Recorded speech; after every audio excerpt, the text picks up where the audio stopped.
Hi, I'm Steve Ralph, and this is my wife, Bev. Hi. Today, in keeping with our month-long prayer focus, we're going to be talking about prayer through hurt and pain. So often when we encounter hurt or pain, it rocks our world to such an extent that our whole life seems out of focus, and if we're not careful, our entire being gets consumed by the hurt and pain.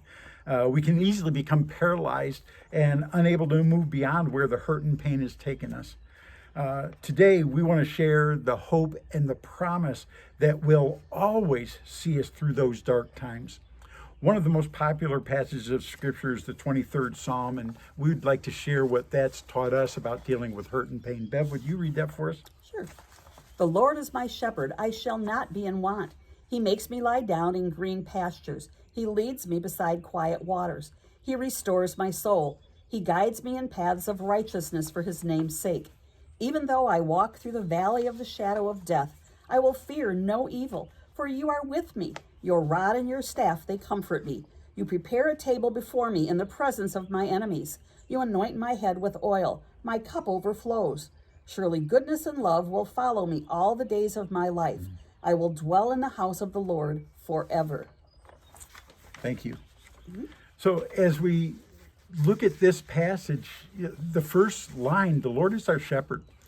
Today, we don't have a full understanding of what a shepherd was like back in biblical times, and even now in some countries. But the shepherds spent their entire life with the sheep. They were with them. They slept with them overnight. They were with them all day long. They provided all of their needs. So the promise that the Lord is our shepherd, we know he's with us. We know that he's never going to leave us. We know that he guides us. We know that as terrible as life may seem with the hurt and pain, we know that he promises to comfort us. We know that he's going to lead us to the still water and help us lie down and be comforted by lying down in the green pastures. We know that ultimately there's going to be victory. Ultimately, he's going to prepare that table in the midst of our enemies. Ultimately, he's going to anoint our heads with oil. And ultimately, we'll see victory over the hurt and pain. Now, there's not a promise that that's going to happen in this life, but there is the promise that we can cling to, that ultimately we will be victorious. And if we're not, he'll give us the strength to see through. Bev, would you share your personal story with us? Sure. When I heard that we were going to be talking about hurt and pain, it struck me how each of us in life deals with these kinds of things almost on a daily basis in some sense or another. Sometimes the hurts and the pains are just a short season. Other times they're long term. And when I look at some of the kinds of things that people deal with, sometimes it's the death of a loved one or a job problem, or a job loss, a relationship problem, the death of dreams or expectations. Sometimes it's a matter of pain. Right now, Steve is going through pain issues after some back problems and surgery that has had its complications. 10 months ago, I was diagnosed with cancer and have had surgeries and radiation and stuff. And those are things that we hope are going to be seasonal and that will pass. But some things are longer. Those of you that know us know that, and I know our family, know that we have a granddaughter that was born almost 7 years ago that due to some totally unexpected situations at birth, she has experienced some significant brain injury, and as a result of that has some very big limitations in her ability to do many things that most children are able to do, and she has a lot of limitations as far as her breathing abilities and problems and things with that, and with inability to swallow and cough and all those kinds of things. And as a result of that, she has to have constant care. She has to have someone that is in attendance with her 24 hours a day as a caregiver. And Adeline's best position is as she is snuggled into you. And when she's that way and we are taking care of her every need, I think of her as she sits there, and although she has never spoken a word, she has spoken to my heart and has influenced the lives of so many other people. And the thing that she has probably taught me the most is reliance on God. Just as Adeline lays there and allows us to care for her every need, she knows she can trust us because we will lovingly try to tend to each of her needs, how much more than that does God attend to my needs? And I can trust him. He is trustworthy. He is, as Steve has mentioned, there are so many promises in the Bible that he has promised to care for us and comfort us and forgive us and guide us and all these various things.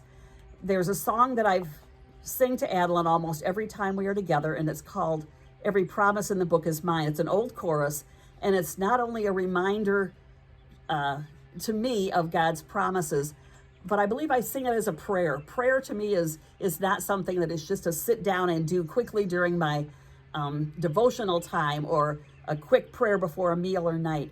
Prayer is a constant communication with God to me, and it's the blessing of knowing I can talk to him about anything. These things that come up in our lives aren't surprises to God, and he will help us through each and every one of the situations, and he will not only use the situations in our lives, but he will use them in the lives of others also. We need to learn to trust God and to have our faith in him and the promises that he has given us. We have to decide to trust him. It's not something that comes naturally. It's something that we have to practice. We need to look for opportunities to see how God can use the situation. Some of the things that you can be praying about, either for yourself as you're going through the hurt or for others as they are experiencing hurt and pain, are for healing of the situation, whether it's a physical situation or something else. Encouragement. It's easy to become discouraged. And just for little things each day that might be a little bit of an encouragement is something you could be praying about. Endurance. Some days you feel like you just can't go on, but you need to take that next step and need to have the endurance to do what is before you. For comfort. It doesn't feel very good to be going through these things, but God can give the comfort needed. And pray for open eyes. If you're the one going through the pain, pray for open eyes to see how God is going to use it. And as it refers to other people going through pain, pray for open eyes to know how you can serve those people. How can you make their burden better? Maybe it's just something like a text, a quick text that says you're thinking of them. Maybe it's a cup of coffee that you pick up and drop off to them. Maybe it's a meal. Maybe it's just something where you've written a card to them.